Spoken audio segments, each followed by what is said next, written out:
Hello Year 7 and welcome to another geography lesson. Welcome to those students that have handed in their work from last lesson. Your first task for this lesson then is, can you label this meander? Now I've put some words on the sheet for you to use to try and label it, so pause the video and have a go at that now please. Perfect, so you should have got something like this. We have a slip-off slope here, and that's because we have slow flowing water which causes deposition. Now, on the outside of the bend, we have faster flowing water, which causes erosion of the river bank, and that creates a river cliff. So today we're going to look at identifying and describing features of the lower course, explain the formation of one lower course feature, and explain the formation of two lower course features. And our key geographical concept today is landforms, because they are landforms, and we're going to look at that in the lower course. So the lower course, the river in the lower course leads to the mouth, which usually reaches the sea. So the mouth of the river is where the river meets the sea. Now the lower course of the river has larger meanders, and there is less energy, so obviously that means there is less material because it is deposited and other materials which eventually form small islands or deltas. So that key geographical concept here is deposition. Now we've seen over the previous lessons, we've looked at the upper course, the middle course, and now we're on to actually in detail looking at the lower course. So we have lateral erosion here. So one of the features is a floodplain. So when a river bursts its banks, any adjacent flat land will be covered up. This is known as a floodplain. The river's load is composed of different sized particles.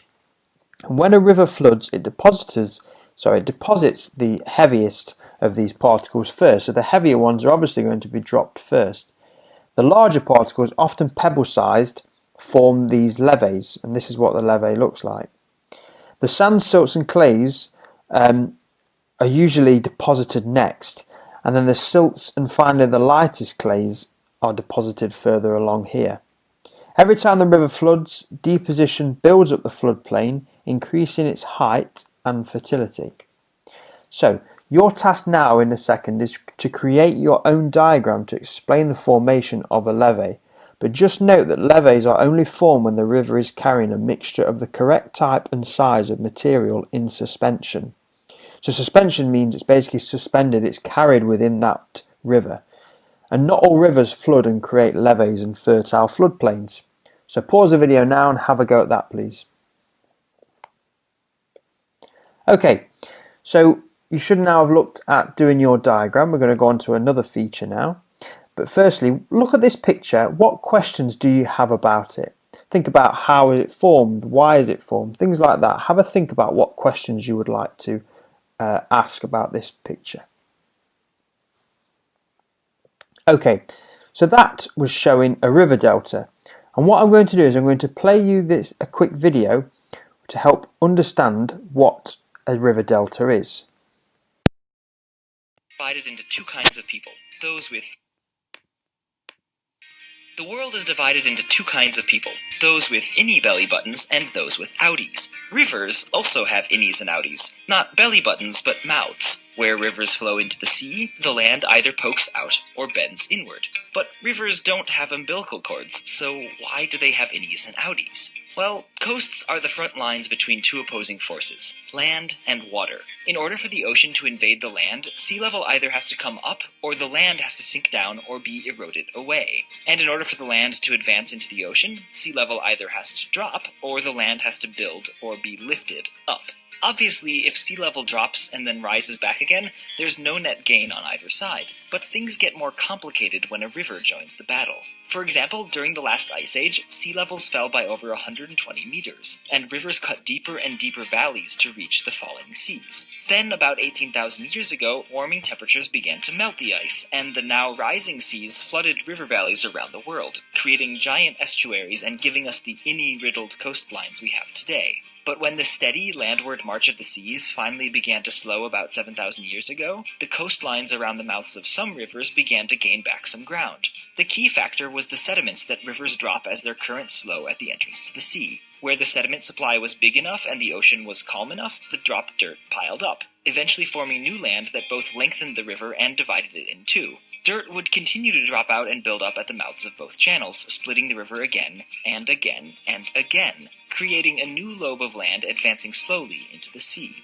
Thus, the world's great outy river mouths, the fertile deltas like the Nile and the Yangtze that have helped foster human civilization since its birth, all came into being at just about the same time. The same can't be said for all of the world's outy belly buttons. What can be said, though, is that innies and outies, for both rivers and people, are a small record of how we came to be. A huge thank you to the following organizations, all working towards sustainable for Okay. So that's now explained what actually a river delta is. So it's an area of silt deposited, so dropped, by a river when it enters a sea or lake. So a delta formation, deltas are formed at the mouth of a river where the river meets the sea, which we know. On reaching the sea, the river current may suddenly be reduced, allowing the material to be deposited. Sometimes deposition occurs in the main channel and blocks it. This creates distributaries in order for the water to reach the sea, and over a period of time sand may build upwards and outwards to form a delta. So deltas are likely to form where the amount of material is too great for sea currents to remove it, e.g. the Mississippi or Ganges, or in seas that are tideless, so the Nile. Deltas can also form when a river flows into the gentle waters of a lake. So your task now then, in no more than 30 words, you have to send a text back to your friend helping them with their geography homework. So they've messaged you and said, stuck with geography homework, what is a river delta, how is it formed, and which part of the river are they in? Now challenge yourself, try and draw a picture and send a photo message to help. So pause the video, have a quick go at that task please.